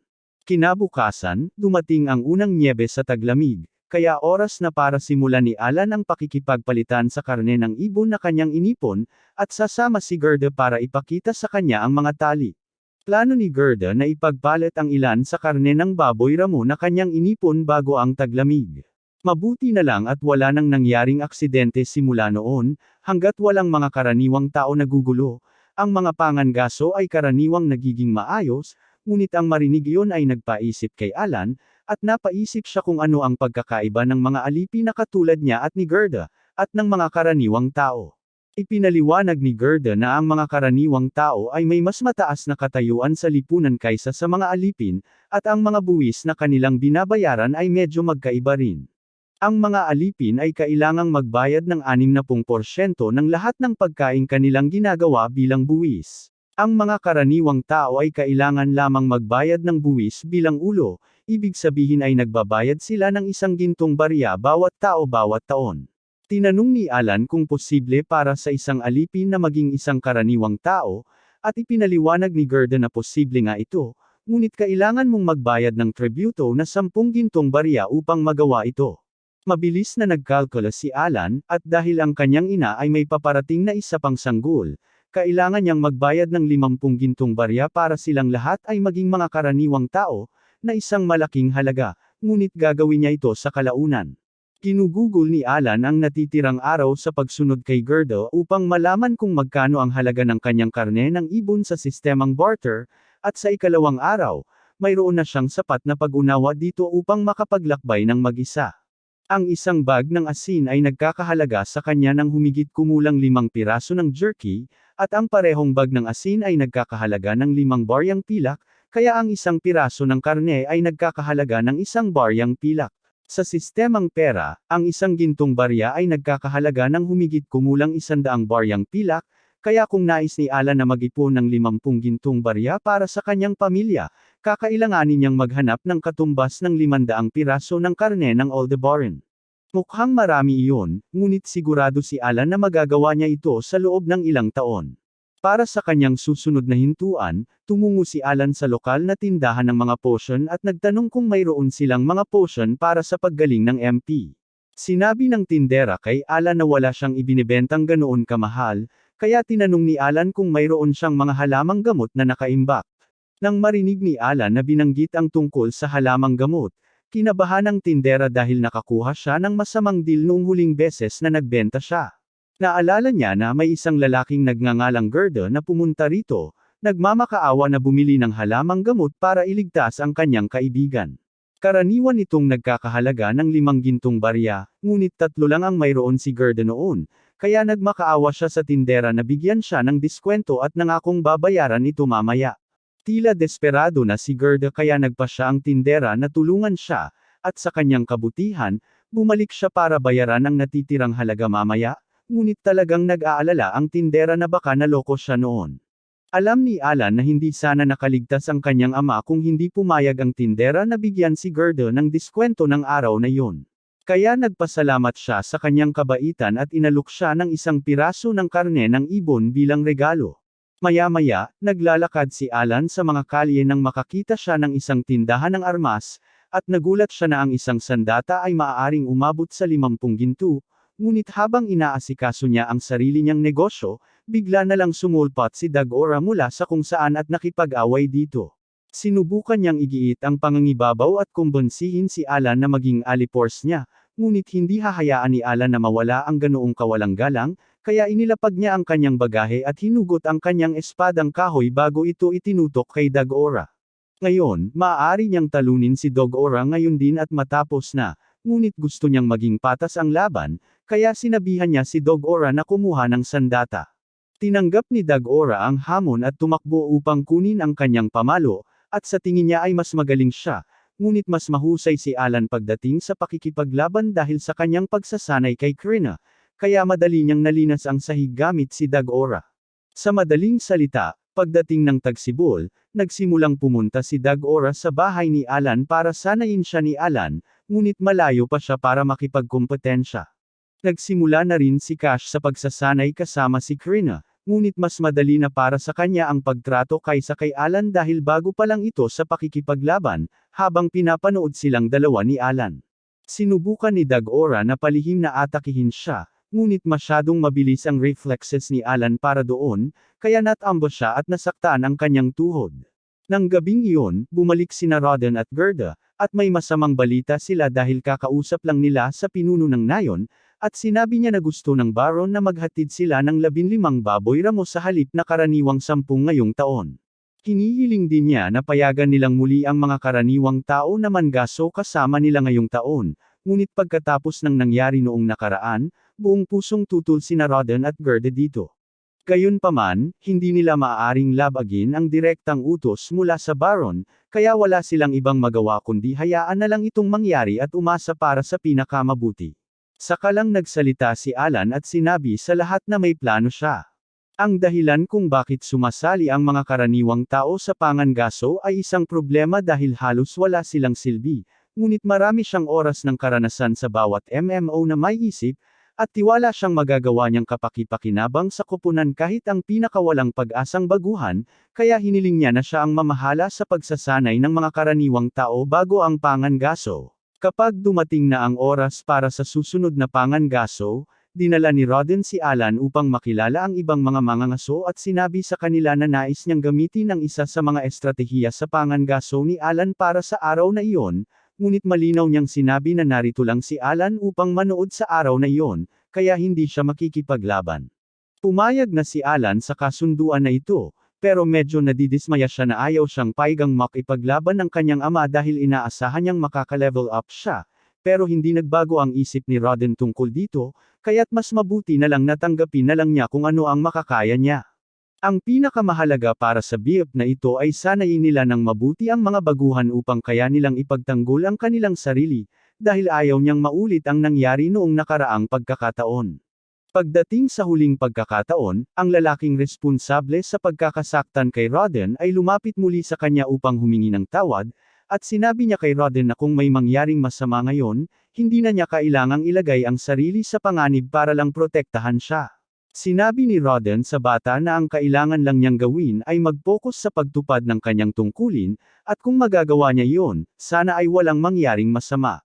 Sa ganitong paraan, umalis ang hunt team patungo sa gubat upang hanapin ang kanilang biktima, at ito ang kauna-unahang pagkakataon na pinayagan si Alan na umalis sa mga pader ng nayon upang pumasok sa gubat, kaya talagang excited siya. Pagdating nila sa gubat, pinaalala ni Gerda sa lahat ang plano at inutusan silang pumwesto. Ang ilan sa mga baguhan ay nagsisilbing pain upang akitin ang isang baboy ramo, at kapag tumakbo na ang baboy ramo mula sa mga palumpong, naharang ito ni Gerda at ng kanyang grupo. Matapos nilang matagumpay na mapigilan ang baboy ramo, tumakbo si Rodden at ang iba pa mula sa mga gilid at paulit-ulit na sinaksak ito. Ito ang estratehiya na matagumpay na ginamit ni Rodden at ng iba pa sa pangangaso sa nakaraan. Pero hindi ito gaanong epektibo sa mga walang gulugod na baguhan, kaya't nagmungkahi si Alan ng kaunting pagbabago. Habang ang iba ay gagawa pa rin ng karamihan sa trabaho sa pagpatay sa baboy ramo, ang mga baguhan ay mananatili sa gilid upang hindi sila makasagabal, at kapag dumating na ang tamang oras, sinabi ni Alan na sumaksak sila sa baboy ramo kasama ng iba. Sa paraan ng pagkuha ng karanasan sa mundong ito, kailangan lang nilang magdulot ng kaunting pinsala sa baboy ramo para makakuha ng XP mula rito, kaya makakatulong ito sa kanilang pag-level up. Ginawa ng mga bata ang sinabi ni Alan, at tiyak nga, nang mapatay ang baboy ramo, naramdaman nila ang biglang pag-agos ng kapangyarihan sa kanilang mga katawan, na nangangahulugang nakapasa sila sa pagsubok ng mga Diyos, o sa madaling salita, nag-level up sila. Talagang masaya si Alan na gumana ang kanyang plano ayon sa inaasahan, ngunit sa kasamaang palad, hindi niya nakuha ang anumang libreng XP dahil hindi siya nakasugod sa baboy. Kinabukasan, si Alan ay nasa tabi ng balon kasama ang ilan sa mga matatandang lalaki nang marinig niyang isa sa kanila ay nakatutok sa pagkatay ng karne sa halip na manghuli, dahil buntis ang kanyang asawa at gusto niyang maging maingat, at dahil dito, humingi si Alan sa kanya ng kaunting pabor. Dinala niya ang lalaki pabalik sa kanyang bahay at ipinakita ang set ng mga Aldebaran na kamakailan lang niyang nahuli. Namangha ang lalaki na ang isang batang-bata ay nakahuli ng napakaraming ibon, ngunit ipinaliwanag ni Alan na mayroon siyang kaunting problema. Hindi niya kayang patayin lahat ng mga ibong ito mag-isa, kaya umaasa siyang matutulungan siya ng lalaki, at bilang kapalit, handa si Alan na bigyan siya ng 2 pakete ng karne para sa bawat ibong pinatay. Handang-handa ang lalaki na tumulong dahil napakagandang deal nito para sa kanya, pero tinanong niya si Alan kung talagang okay lang sa kanya na magbigay ng ganong karaming karne bilang bayad. Tiniyak ni Alan na ayos lang iyon, at ang dahilan kung bakit okay siya dito ay dahil hindi bahagi ng mga supply ng pagkain ng kanyang pamilya ang mga ibong ito. Nahuli ni Alan ang mga ibong ito partikular upang maibenta niya ang mga ito at kumita ng 50 gintong barya na kailangan niya upang itaas ang estado ng kanyang pamilya. Kinabukasan, bumalik si Alan sa gubat kasama ang hunting group, at may ilang bagong miyembro silang kasama ngayon. Ang plano ay unti-unting palawakin ang grupo hanggang magkaroon sila ng sapat na tao para makabuo ng 2 grupo na manghuhuli ng doble sa dami ng baboy ramo tulad ng gusto ng Baron. Ngunit si Alan ay medyo nagtataka pa rin kung bakit sobrang interesado ang Baron sa pagtaas ng bilang ng mga baboy ramo na nahuhuli dahil hindi naman nagkukulang sa pagkain o anuman. Maya-maya, isang baboy damo ang tumakbo mula sa kagubatan, kaya't lahat ng mga ngaso ay naghanda, at tulad ng dati, pagkatapos makontrol ang baboy damo, tinawag ang mga baguhan para makilahok sa huling hampas. Tulad ng dati, ang mga baguhan ay nag-level up mula sa libreng karanasan na nakuha nila, ngunit dahil sa mabilis na pag-iisip ni Alan, nakinabang din siya sa pagpatay. Ang kailangan lang niyang gawin ay ipadala ang isa sa kanyang mga balang at hayaan itong maipit ng baboy ramo para teknikal na maging kalahok siya sa laban, at nagtagumpay ito gaya ng inaasahan niya dahil umabot siya sa level 3, pero medyo nakakaramdam siya ng guilt dahil sa pagsakripisyo ng isa sa kanyang mga summon ng ganoon. 3 buwan ang lumipas, inanyayahan sina Alan at ang iba pa na pumunta sa mansyon ng pinuno upang ipagdiwang ang pagsisimula ng bagong taon, at ngayon na tapos na ang salo-salo, naglalakad pa uwi sina Alan at Krena. Masaya si Krena dahil marami silang nakuha na libreng candy, pero inaakala ni Alan na iyon ay gantimpala lamang para sa pagtugon sa kota na 15 baboy. Sa wakas, umuwi sila at nakipagkita sa kanilang mga pamilya habang naghahanda na sila para sa kanilang sariling pagdiriwang ng bagong taon, at habang sila'y nagsisimulang kumain, pinuri ni Rodden si Alan para sa kanyang henyo na ideya na ligtas na isama ang mga baguhan sa mga hunting party, at dahil dito, wala silang magiging problema sa pagtugon sa 20 borkota sa susunod na taon. Habang nag-uusap sila, napansin ni Gerda ang isang bote sa likod ni Alan, kaya tinanong niya kung ano yun, at ipinaliwanag ni Alan na nakatanggap siya ng isang bote ng alak mula sa pinuno bilang regalo kanina. Talagang nasasabik sina Gerda at Rodden nang marinig ito dahil matagal na nilang inaasam na makainom, pero pinaalalahanan sila ni Alan na ang alak ay personal na ibinigay sa kanya, kaya hindi nila ito makukuha maliban na lang kung siya ang magpahintulot. Ito ay bahagi ng kanyang plano upang payagan siyang makipaglaban sa mga pangangaso, kaya sinabi niya na papayagan lamang niya silang makuha ito kung matatalo nila siya sa isang laro. Sobrang desperado sina Rodden at Gerda para sa alak na iyon, kaya pumayag sila sa mga kondisyon ni Alan at tinanong kung anong laro ang gusto niyang laruin, na sinagot ni Alan na gusto niyang makipag-arm wrestling. Ayos lang kay Gerda at Rodden yun, pero bago magsimula ang laro, tinanong ni Alan kung ano ang ibibigay nila sa kanya kung manalo siya dahil kailangan niya ng gantimpala para sa kanyang pagsisikap. Alam ni Rodden na may naiisip na si Alan, kaya tinanong niya ito kung ano iyon, at doon ipinaliwanag ni Alan na gusto lang niyang payagan siyang makipaglaban sa mga susunod na pangangaso. Hindi gusto ni Rodden ang ideya, pero wala namang masama kung makisali siya dahil sigurado naman siyang mananalo siya, kaya't naghanda sila ni Gerda na makipagbraso kay Alan.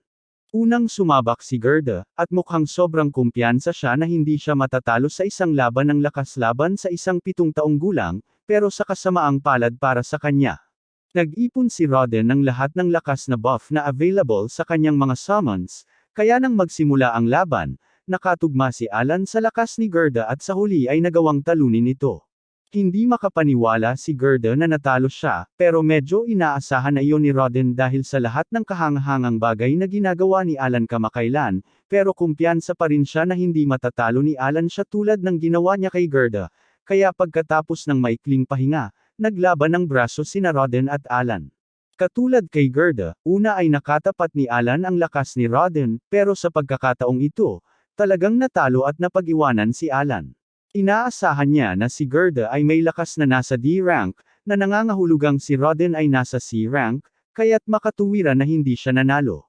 Tulad ng ipinangako, ibinibigay niya ang alak, ngunit nanumpa siyang magiging sapat ang lakas niya upang matalo si Rodden balang araw. Pagkalipas ng taon, sa wakas ay nagawa ni Alan na muling i-level up ang kanyang summoning skills, at ngayon ay mayroon na siyang access sa maraming E-rank summons. Kailangan pa rin niyang mag-eksperimento para malaman kung anong klaseng mga summon ang meron siya ngayon, pero sobra-sobra ang MP niya para sa ilang mga pagsubok. Ang antas ng mga buff na ibinibigay ng E-rank summons ay tiyak na mas malakas kaysa sa mga F-rank, kaya't sigurado si Alan na kayanan niyang talunin si Rodden sa arm wrestling ngayon, pero bago siya makatakbo upang hamanin ang kanyang ama, napansin niya ang isang karagdagang tampok sa kanyang grimoire, at nakasulat dito, storage. Pinindot ni Alan ang icon at bumukas ang kanyang grimoire sa isang pahina na may itim na parisukat dito, kaya ipinapalagay niya na ito ang storage skill na tinutukoy. Nagpasya siyang subukan ito sa pamamagitan ng paghahagis ng isang bato sa loob upang makita kung gaano kalalim ito, ngunit pagkatapos pumasok ang bato, hindi niya narinig na tumama ito sa ilalim. Ipinapasok niya ang kamay niya upang makita kung mararamdaman niya ang loob ng imbakan, at habang ginagawa niya ito, nakakuha siya ng mental na imahe ng batong itinapon niya kanina. Nagpasya siyang subukang magtapon ng mas marami pang bagay sa loob, at sa madaling salita, basta't makapasok ito sa butas ng libro, walang limitasyon kung gaano karaming bagay ang kayang itago ng espasyo.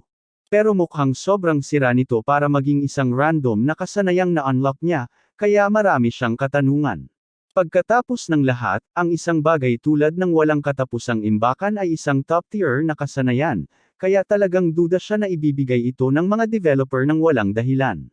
Karamihan sa oras, tuwing tumatanggap ka ng mukhang kapaki-pakinabang na item o kasanayan, karaniwan ito ay dahil kakailanganin mo itong gamitin sa malapit na hinaharap.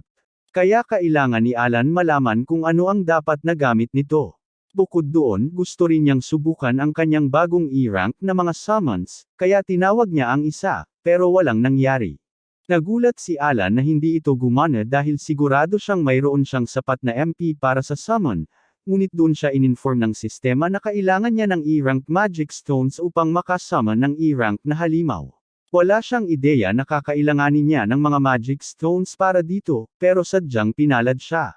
Nagkataon lang na mayroon siyang imbakan ng mga magic stones na nakuha niya mula sa pagpatay sa ilang mga rabbit monsters sa paligid ng nayon, kaya pagkatapos niyang kunin ang mga ito, lumabas siya at sinubukang muling tawagin ang E-rank na insekto, pero hindi pa rin ito gumana. Dito niya naalala ang storage space at nagpasya na subukang ihagis ang mga magic stones doon upang i-activate ang summon, at mukhang nagtagumpay ito, kaya nakapag-summon si Alan ng isang magandang paru-paro, kahit na mas malaki ito kaysa sa inaasahan niya. Dumating noon si Alan's mother para tingnan siya, at dahil sa sobrang takot niya sa mga insekto, ayaw ni Alan na malaman kung ano ang mangyayari kung makita niya ang higanteng paru-paro, kaya't itinago niya ito sa likod habang nag-iimbento ng dahilan para hindi siya magduda. Nagpasya siyang pumunta sa mga bukirin upang subukan ang susunod na kanyang tawagin, at buti na lang na ginawa niya yun dahil ang tawag ay lumabas na isang saber-toothed tiger, at talagang nakakatakot ito ng personal. Sinubukan niyang pagsamahin ang paru-paro at ang tigre para makita kung ano ang makukuha niya, pero wala talagang nangyari. Sinubukan niyang maghagis ng ilang higit pang magic stones sa imbakan, at mukhang iyon ang naging solusyon, pero kakailanganin pa niya ng mas maraming magic stones kung gusto niyang subukan ang higit pang summons. Kinagabihan, habang kumakain ng hapunan, tinanong niya ang kanyang ama kung may natitira pang mga halimaw na kuneho sa nayon, ngunit sinabi ni Rodden na wala na ang lahat ng kuneho. Nagtayo sila ng kanal sa paligid ng nayon ilang taon na ang nakalipas upang mapuksa ang karamihan sa mga ito dahil delikado ang mga ito para sa mga bata, pero kung talagang wala na ang lahat ng mga kuneho, kailangan ni Alan na maghanap ng ibang paraan upang makakuha ng mga batong mahika. Kinabukasan, habang nag-e-ensayo, nagdesisyon siyang tanungin si Palomas tungkol sa mga magic stones, at sinabi sa kanya na kadalasang ginagamit ang mga ito para magbigay ng kapangyarihan sa mga magic items, pero ang mga E-rank na stones ay itinuturing na halos walang silbi, kaya't karaniwan na lang na makita ang mga ito na nakakalat sa lupa. Hindi man lang naisip ni Alan ang posibilidad na makakakita siya ng mga magic stones sa lupa, pero ngayon na alam na niya, marami pa siyang kailangang kolektahin. Makaraan ng kaunti, nakakalap na ni Alan ang sapat na dami ng mga magic stone upang ma-unlock ang lahat ng kanyang mga summon, at maaari na niyang isipin kung gaano siya magiging makapangyarihan kung magpapatuloy siya sa pag-unlad. Dahil ang kanyang kakayahang magpatawag ay nagpapahintulot sa kanya na punan ang lahat ng tungkulin ng isang karaniwang grupo ng mag-isa, kaya't sa dami ng mga halimaw na nasa kanyang kamay, siya ay magiging hindi mapipigilan. Makaraan ng kaunti, inanyayahan ng pinuno sina Rodden, Gerda, at Alan sa hapunan at ipinaalam sa kanila na tila balak ng Baron na bisitahin ang nayon sa susunod na buwan. Sabi niya gusto niyang manood ng pangangaso ng baboy ramo, na labis na ikinaiinis ni Gerda dahil nagdulot na ng sapat na stress ang Baron sa kanila sa pamamagitan ng pagtaas ng kanyang kota sa baboy ramo.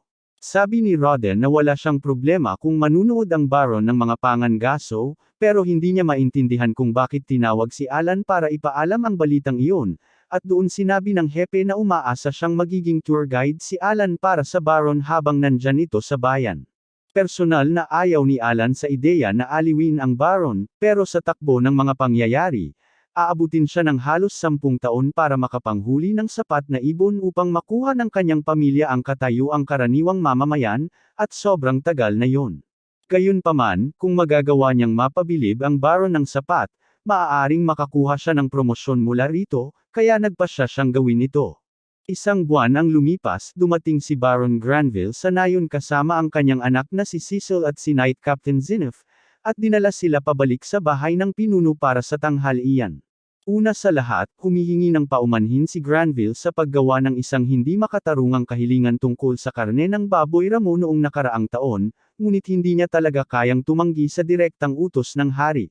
Nagulat ang pinuno nang marinig na ang pagtaas ng kota ng karne ng baboy ramo ay nagmula mismo sa hari, ngunit nilinaw ni Granville na ang tunay na may kagagawan nito ay si Viscount Carnal dahil sinadyang pinansin nito ang karne ng baboy ramo sa harap ng hari upang hikayatin siyang magbigay ng utos. Makaraan ng kaunti, inihain na ang pagkain, at parehong namangha sina Granville at Cecil sa sarap ng karne, kaya tinanong ni Granville ang pinuno kung ano ang tawag sa putahe, ngunit wala siyang ideya kung paano sasagutin ito, kaya si Alan ang sumagot at ipinaliwanag na ang karne ay mula sa isang ibon na kanyang nahuli at inihanda kahapon, partikular na upang makuha ng Baron ang pinakasariwang sangkap para sa kanyang pagkain. Namangha si Granville sa magandang asal ni Alan, kaya tinanong niya kung siya ang anak ng pinuno, ngunit naaalala ni Zinef na nakilala niya ito noong huli siyang nasa nayon at nakilala siya bilang anak ni Rodden, ang kilalang pumatay ng baboy ramo. Ang Baron ay humanga sa asal ni Alan at tinanong kung siya ba ay nagmula sa isang pamilya ng mga dating kabalyero, ngunit ipinaliwanag ng pinuno na si Alan at ang kanyang pamilya ay mga alipin lamang. Pagkarinig ni Cecil nito, nagalit siya na pinayagan ng punong kaharian na makapasok ang maruming serf sa bulwagan ng mga bisita, ngunit pinagsabihan siya ng kanyang ama at sinabi na ang mga serf ay mahahalagang miyembro ng nasasakupan, kaya hindi niya dapat tretuhin ang mga ito na parang basura. Humingi ng tawad si Cecil sa sinabi niya, pero ngayon ay galit siya kay Alan sa hindi malamang dahilan at alam na niyang magiging paakit ito sa kanya sa hinaharap. Sa kabutihang palad, hindi katulad ng kanyang anak na babae, mukhang makatuwiran ang Baron, kaya nang ipaliwanag ni Alan na siya ang magiging in charge sa pagpapakita sa kanila sa susunod na araw na pangangaso, pinasalamatan siya nito sa kanyang pag-volunteer at sinabi na inaasahan niya ito. Binanggit ni Zinef na kung ang 20 boar quota ay masyadong mahirap para sa kanila, maaari niyang ipasa ang pangangasiwa sa kanyang kabalyero at iniisip ni Granville na magandang ideya iyon dahil ayaw niyang mabigatan sila, ngunit sumingit si Alan at sinabi na hindi na iyon kinakailangan dahil kaya nilang matugunan ang kota ng mag-isa. Kinabukasan, inihanda na ang karwahe ng Baron at pinagkakatiwalaan niya si Zinef na protektahan si Cecil sakaling may mangyaring masama sa ekspedisyon. Hindi nagtagal, umalis sila patungo sa gubat at pagdating nila, ipinakita ni Alan sa kanila ang isang tore na inihanda ng maaga upang mapanood nila ang pangangaso ng baboy ramo mula sa ligtas na distansya.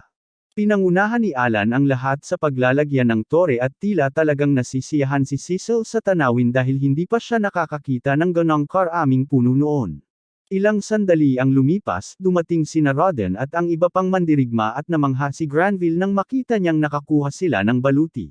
Ipinaliwanag ni Alan na ginamit nila ng mabuti ang balat ng baboy ramo mula sa mga pangangaso ng nakaraang taon, na gumawa ng iba't ibang uri ng mga kasangkapan at kagamitan upang maging mas maayos ang mga pangangaso ng baboy ramo. Habang nagsisimula ang pangangaso, napansin ni Granville ang ilang mandirigma na walang suot na baluti na tumakbo papasok sa gubat ng mag-isa, kaya ipinaliwanag ni Alan na sila ang may tungkulin na akitin ang mga baboy ramo palabas ng gubat at papunta sa lugar ng pangangaso. Bagaman malamang na kailangan nilang maghintay kung gusto nilang makakita ng aksyon dahil tumatagal ang pag-akit sa mga baboy ramo. Habang naghihintay sila, tinanong ni Zinov si Alan kung kamusta na si Karina at sinabi ni Alan na ayos siya. Masaya si Zinov na marinig iyon at ipinaalam kay Alan na magpapadala siya ng tutor upang ihanda siya para sa mga pagsusulit sa pasukan ng akademya sa Tagsibol at hindi napigilan ni Alan ang pagtawa dahil sa tingin niya ay magiging nakakatawa na makita si Karina na nag-aaral sa wakas. Pagkalipas ng ilang sandali, bumalik ang pangkat na nanghuhuli na may daladalang baboy ramo sa kanilang likuran at lahat ay pumwesto. Gamit ang ilang kalasag na gawa sa balat ng baboy na kanilang ginawa, pinapaligiran nila ang baboy at ipinaliwanag ni Alan na ang mga kalasag ay gawa mula sa pinakamahirap na bahagi ng balat ng baboy upang hindi ito matchuan. Matapos malok ang baboy ramo sa lugar, pumasok ang strike team at sinimulang saksakin ito mula sa gilid habang ang long spear team, na binubuo ng mga pinakabaguhang miyembro ng grupo, ay sumali rin upang tulungan ang atake, ngunit hindi handa si Cecil sa kung gaano karumi ang isang pangangaso ng baboy ramo, kaya nagsisimula na siyang mahilo sa tanawin ng lahat ng dugo. Rodan ay tinapos ang baboy ramo sa isang palo sa leeg at napaka-gruesome nito na nagdulot kay Cecil na mawala ng malay sa lugar. Nagsimula nang magdiwang ang lahat ng mamatay ang baboy at parehong mahalaga sina Granville at Zinov sa galing sa pakikidigma ng mga mandirigma na ito. Gayunpaman, isang sandali ang lumipas, isang malakas na ungol ang umuulit mula sa gubat habang dalawang baboy ramo ang sumugod patungo sa grupo. Napagtanto ni Zinov na masama ito at inutusan ang kanyang mga kabalyero na maging handa na makialam kung kinakailangan, ngunit sinabi ni Alan sa kanya na hindi nila kailangan ng tulong dahil kayang-kaya ng hunting squad na hawakan ang dalawang baboy sabay-sabay. Inutusan ni Rodan ang koponan na hatiin sa dalawang grupo upang harapin ang mga baboy ramo ng hiwalay at naiisip ni Alan na ilang taon na ang nakalipas, magiging imposibleng harapin nila ang ganitong sitwasyon. Ang pangunahing dahilan ay dahil palagi nilang kailangang ibigay ang 60% ng kanilang huli bilang buwis, kaya sa halip na gumawa ng anumang kagamitan gamit ang mga materyales mula sa mga baboy ramo, napipilitan silang ipagpalit ang lahat upang makaraos. Gayunpaman, sa pamamagitan ng mahusay na estratehiya sa pangangaso, nakakuha sila ng mas maraming kaluwagan pagdating sa kanilang alokasyon ng mga materyales at sa pinabuting kagamitan. Mas higit pa silang kayang humawak ng dalawa ng sabay. Sa loob ng ilang minuto, naasikaso na ang natitirang mga baboy ramo at nagkamalay si Cecil sa tamang oras upang makita ang geyser ng dugo mula sa isa sa mga baboy ramo na agad siyang nawalan muli ng malay. Si Granville ay humanga na nakuha nila ang tatlong mga baboy sa loob lamang ng isang araw dahil nangangahulugan ito na kailangan na lang nilang manghuli ng 17 pa para mapuno ang kota, ngunit itinuwid siya ni Alan at ipinaliwanag na kailangan na lang nila ng 10 pa dahil bago nagpasya si Granville na bisitahin sila, nahuli na nila ang 7 iba pang mga baboy. Masaya ang Baron nang marinig iyon dahil nangangahulugan ito na hindi magiging kasing bigat ng inaasahan ang kota sa nayon at habang nasa magandang mood ang Baron, sinabi ni Alan na mayroon siyang ilang kahilingan. Sinabi niya na nais niyang humingi ng pahintulot na gumawa ng ilang higit pang kalasag mula sa balat ng baboy ramo upang makatulong sa mga susunod na pangangaso at wala namang pagtutol ang Baron doon. Ngunit ang pangalawang kahilingan ni Alan ay humingi ng pahintulot na makipagkalakalan ng alak sa labas ng nayon. Muli, hindi naman tutol ang Baron sa ideya, pero nagtataka siya kung bakit partikular na alak ang hinihiling ni Alan. Ipinaliwanag ni Alan na dahil sa pangangailangang punan ang kota, kinailangan nilang manghuli ng mas maraming karne kaysa dati, at nagkaroon ng mga alalahanin na ang pagdagsa ng sobrang karne ay magdudulot ng pagbagsak sa kabuoang halaga ng karne sa lokal na lugar, kaya't humihingi siya ng pahintulot na ipagpalit ang malaking bahagi nito para sa alak upang mapataas ang morale. Walang dahilan si Granville para tumutol, kaya pumayag siya sa mga kahilingan at sinabi kay Alan na napakaganda ng kanyang trabaho bilang gabay ngayon. Habang naghahanda na silang umalis para sa araw, sumigaw si Cecil kay Alan at sinabi sa kanya na huwag magyabang dahil pinuri siya ng kaunti ng kanyang ama, ngunit habang sinasabi niya ito, muntik na siyang mahulog mula sa kanyang kabayo, nalubos na sumairas sa nakakatakot na kilos na sinusubukan niyang ipakita. Maya-maya, tinawag sina Alan, Rodden, at Gerda sa mansyon ni Granville, at sinabi ni Granville na labis siyang humanga sa kanilang pagtatanghal noong nakaraang araw kaya nais niyang bigyan sila ng gantimpala. Excited si Alan dahil alam na niya kung ano ang susunod, at ilang sandali pa, idineklara ni Granville na si Rodden at Gerda, kasama ang lahat ng kanilang pamilya, ay bibigyan ng katayuang pangkalakalan. Hindi makapaniwala sina Rodden at Gerda dahil hindi nila inaasahan na mangyayari ito, at labis na tuwang-tuwa si Alan dahil ngayon ay mapapanatili na niya ang lahat ng perang kanyang iniipon, at pinapayagan na siyang umalis sa nayon ng walang pahintulot, kaya ang unang plano niyang gawin ay pumunta sa White Dragon Mountains kapag nagkaroon siya ng pagkakataon. Idinagdag din ni Granville na sinumang lumahok sa mga pangangaso sa nakaraang 10 taon ay makakatanggap ng parehong promosyon, kaya't humiling siya kina Rodden at Gerda na magbigay ng listahan ng lahat ng kwalipikado. Matapos ang lahat ng nakita ni Granville, alam niyang walang magiging problema sa pagtupad sa mga kinakailangang kota, kaya't sinabi niyang maaari na siyang bumalik sa kabisera at magpahinga ng matiwasay. Gayunpaman, pinaaalalahanan siya ng kanyang butler na may isa pang bagay na kailangan niyang gawin. Halos nakalimutan ni Granville, ngunit tila gusto ng hari na gawing halimbawa ang Krena Village sa ibang mga nayon sa kaharian dahil maganda ang kanilang takbo kamakailan, kaya't tinanong niya si Rodden tungkol sa pinagmulan ng mga pangangaso.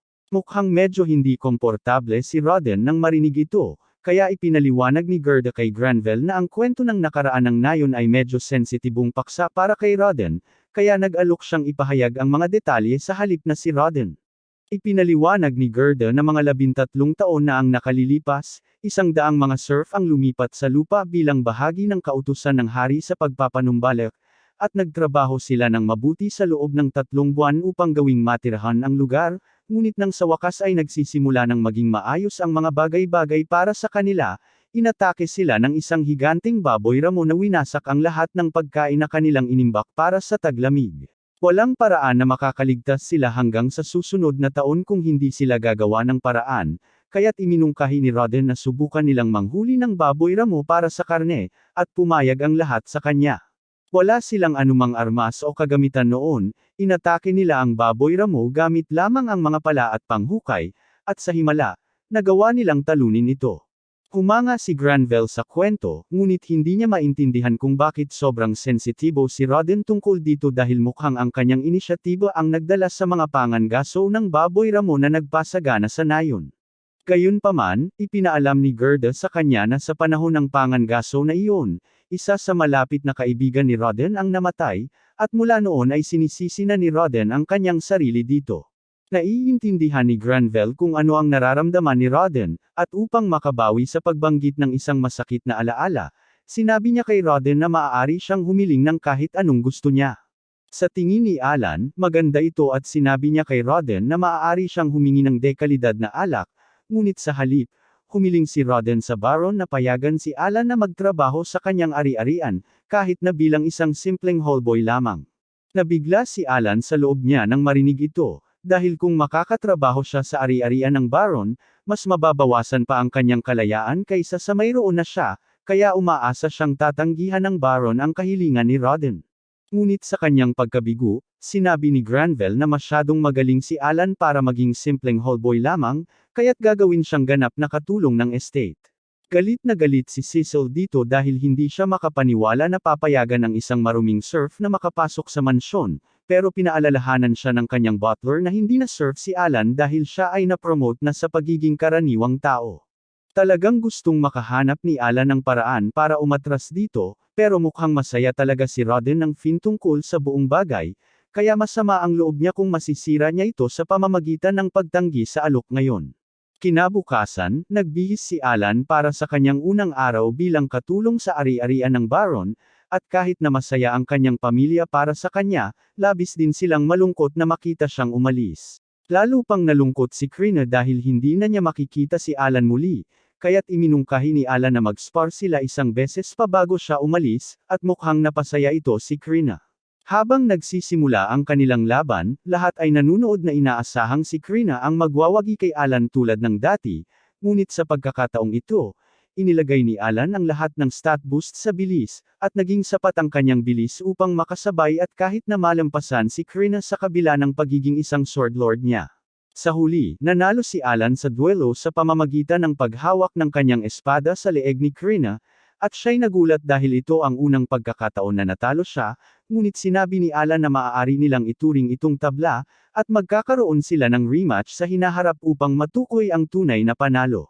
Dumating na ang oras para umalis si Alan, kaya't nagsimula ng magpaalam ang lahat, at kahit si Dagora ay dumating upang bigyan si Alan ng kutsilyo bilang regalo bago siya umalis sa nayon. Pagkatapos noon, sabay na naglakad sina Alan at ang mga magulang niya patungo sa tarangkahan ng nayon, at sa daan, sinabi ni Rodden kay Alan na ang pagiging katulong ay unang hakbang lamang para sa kanya, at kung magsisikap siya, tiyak na angat siya sa buhay. Sa wakas ay nakarating sila sa gate kung saan inihanda na ng pinuno ang isang karwahe para dalhin sina Alan, Cecil, at ang Baron pabalik sa lungsod.